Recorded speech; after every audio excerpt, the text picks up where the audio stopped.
பின்வரும் நேரியல் சமன்பாட்டு தொகுப்புகளை நேர்மாறு அணி காணல் முறையில் தீர்க்க. ஸோ ரெண்டு சமன்பாடு கொடுத்துருக்குறாங்க, XYல இருக்குது. அதாவது ரெண்டு மாறிகள் கொண்ட இரண்டு சமன்பாடுகள். ஸோ ஃபர்ஸ்ட் நம்ம இப்போ முதல் கணக்கில் உள்ள ஈக்குவேஷன் எழுதிக்கலாம். 2x + 5y is equal to -2. Okay, x + 2y is equal to -3. இப்போ இந்த சமன்பாடை அணி வடிவத்தில் எழுத போகிறோம். ஓகே, ஸோ அதை எப்படி எழுதுறேன் அப்படின்னா, இந்த 2 5 1 2, அதாவது இதனுடைய கெழுக்கள், எக்ஸுடைய கெழு 2, ஒய்யினுடைய கெழு 5, இங்கே எக்ஸுடைய கெழு 1, இங்கே ஒய்யினுடைய கெழு 2. ஸோ இதை ஒரு மேட்ரிக்ஸ். அதுக்கப்புறம் எக்ஸ் ஒய்யை ஒரு நிரல் அணியாக எழுதுகிறேன். Is equal to -2 -3. இது மாறிலி இந்த உறுப்பு. ஓகே, ஸோ இப்போ இந்த ரோவை இதோட மல்டிப்ளை பண்ணால் நமக்கு ஒரு நம்பர் கிடைக்கும். அந்த நம்பர் இதுக்கு ஈக்குவலாக இருக்கும். இந்த ரோவை இந்த காலத்தோட மல்டிப்ளை பண்ணோம் அப்படின்னா நமக்கு ஒரு நம்பர் கிடைக்கும், அது இதுக்கு ஈக்குவலாக இருக்கும். ஓகே, ஸோ இதுதான் அந்த மேட்ரிக்ஸ் மல்டிப்ளிகேஷன். இதை சிம்பிளிஃபை பண்ணும்போது நமக்கு இந்த ஈக்குவேஷன் கிடைக்கும். ஓகே, ஸோ இப்போ இதுக்கு பேர் என்ன அப்படின்னா ஒரு ஏ அப்படின்னு வச்சுக்கிட்டோம் அப்படின்னா, இதுக்கு பேர் என்னது ஒரு எக்ஸ் அப்படின்னு வச்சுக்கலாம். இதுக்கு பேர் என்னது ஒரு பி அப்படின்னு வச்சுக்கலாம். ஸோ இந்த கொடுத்துருக்கிற சமன்பாடை நாம ஒரு அணியின் சமன்பாடாக மாற்றிட்டோம். ஓகே, இதில் எக்ஸ் எப்படி கண்டுபிடிக்க போகிறோம் அப்படின்னா ரெண்டு பக்கமும் ஏ இன்வர்ஸால நான் மல்டிப்ளை பண்ணுறேன். A inverse AX equal to A inverse B. Okay, so A இன்வர்ஸும் ஏ சேர்ந்து என்னது ஐ மாறிடும். ஐ அழகு அணி, அழகு அணியோட எக்ஸை பெருக்கும்போது என்ன ஆயிரும், அது எக்ஸ் அப்படின்னு மாறிடும். Okay, so ix is equal to A inverse B. Okay, so which implies x is equal to A inverse B. Okay, so இதுதான் நமக்கு கிடைச்சிருக்கிற அணிகளோட ஈக்குவேஷன். அதை எப்படி தீர்க்கணுங்கிற மெத்தடும் இதுதான்.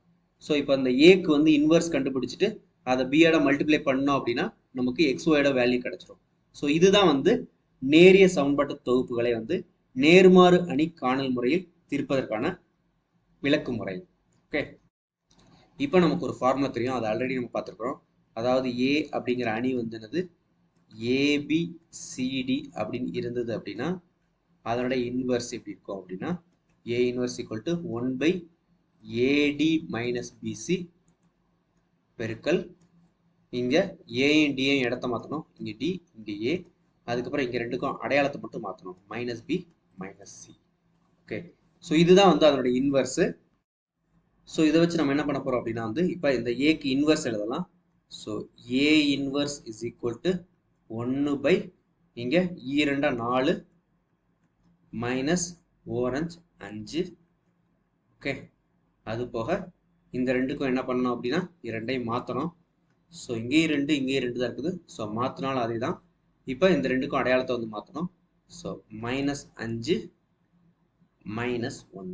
ஓகே, ஸோ இப்போ இது 4 - 5ங்கிறது -1. ஸோ -1ங்கிறதுனால இதை உள்ளே கொண்டு போய் பெருக்கிக்கலாம். பெருக்கணும்னா என்ன கிடைக்கும் அப்படின்னா நமக்கு இது -2000, இது +5000, இது +1000, இது -2 மாறிடும். ஓகே, ஸோ இதுதான் நம்மளுடைய ஏ இன்வர்ஸ். ஸோ நம்ம அடுத்து பார்க்க வேண்டியது என்ன அப்படின்னா x is equal to A inverse B. Okay, so x is equal to A inverse என்னது -2 5 1 -2. okay, so இப்போ bங்கிறது என்னது -2 -3. okay, so this is equal to இந்த நிறைய இந்த நிரலோட பெருக்கும்போது -2 பெருக்கல் -2 +2, 5 பெருக்கல் -3 -15. சரி, -2 பெருக்கல் -2ங்கிறது +4. Okay, so -15. Okay, so next நமக்கு இந்த நிறைய இந்த நிறால பெருக்கிறோம். ஸோ 1 பெருக்கல் -2ங்கிறது என்னது? -2. அதுக்கப்புறம் -2 பெருக்கல் -3ங்கிறது என்னது? +6. ஓகே. ஸோ இது எக்ஸுங்கிறது என்னது? X Y. ஓகே. ஸோ இதுல இருந்து நமக்கு என்ன கிடைச்சிருக்குது அப்படின்னா எக்ஸ் இஸ் ஈக்குவல் டு -15 +4 அப்படின்னா -11. அதுக்கப்புறம் y is equal to 6 - 2 4. So இதுதான் வந்து நமக்கு கிடைச்சிருக்கிற சொல்யூஷன். ஓகே. ஸோ இதுதான் வந்து கேட்டிருக்கிறாங்க. இதை நாம கண்டுபிடிச்சிட்டோம். ஓகே. ஸோ நாம ஃபர்ஸ்ட் கொடுத்துருக்கிற ஈக்குவேஷன்ஸ், அதாவது சமன்பாடுகளை வந்து நம்ம அணியின் சமன்பாடுகளை மாற்றணும். அதுக்கப்புறம் இதுதான் வந்து ஃபார்முலா. இந்த ஃபார்முலா வந்து எழுதிக்கணும். அதுக்கப்புறம் வந்து ஏ இன்வர்ஸ் கண்டுபிடிக்கணும். ஏ இன்வர்ஸ் கண்டுபிடிக்கிறதுக்கு இந்த ஃபார்முலாவை நம்ம யூஸ் பண்ணிக்கலாம், 2க்கு 2னா மட்டும். ஓகே. அதுக்கப்புறம் ஏ இன்வர்ஸ் கண்டுபிடிச்சிருக்கிறோம். ஏ இன்வர்ஸால பியை பெருக்கிறோம். பெருக்கிட்டு அதை சிம்பிளை பண்ணும்போது நமக்கு எக்ஸ் தனியாக ஒய் தனியாக கிடச்சிருச்சு. ஓகே. ஸோ இந்த இரண்டாவது கணக்கு வந்து இதே மாதிரி தான் செய்ய போகிறோம். ஸோ அதனால் வந்து நீங்களே ட்ரை பண்ணுங்கள். நான் வந்து கடைசியில் ஆன்சர் மட்டும் டிஸ்பிளே பண்ணுறேன். ஆன்சரை வெரிஃபை பண்ணிக்கோங்க. ஓகே.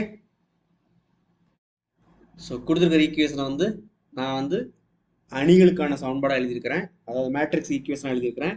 இதை ஏ அப்படின்னு எடுத்துக்கிறேன், இதை வந்து பி அப்படின்னு எடுத்துக்கிறேன், இதை எக்ஸ்ன்னு எடுத்துக்கிறேன். ஸோ நமக்கு கொடுத்துருக்க equation A X equal to B அப்படின்னு ஆயிடுச்சு. ஸோ நமக்கு இதுலேருந்து எக்ஸ் வந்து ஏ இன்வர்ஸ் பி அப்படின்னு தெரியும். ஸோ 2க்கு 2னா ஏ இன்வர்ஸ்க்கு ஒரு ஃபார்முலா தெரியும். அதை யூஸ் பண்ணி நம்ம வந்து ஏ இன்வர்ஸ் கண்டுபிடிச்சிருக்கிறோம். ஸோ இப்போ வந்து ஏ இன்வர்ஸையும் பியையும் சப்ஸ்டியூட் பண்ணிட்டு மல்டிப்ளை பண்ணுறோம். பண்ணும்போது எனக்கு என்ன கிடைச்சிருக்கு அப்படின்னா எக்ஸ் வந்து 2, ஒய் வந்து -4ன்னு கிடைச்சிருக்குது. ஸோ இதை தான் கண்டுபிடிக்க சொல்லியிருக்கிறாங்க. இதை நாம கண்டுபிடிச்சிட்டோம்.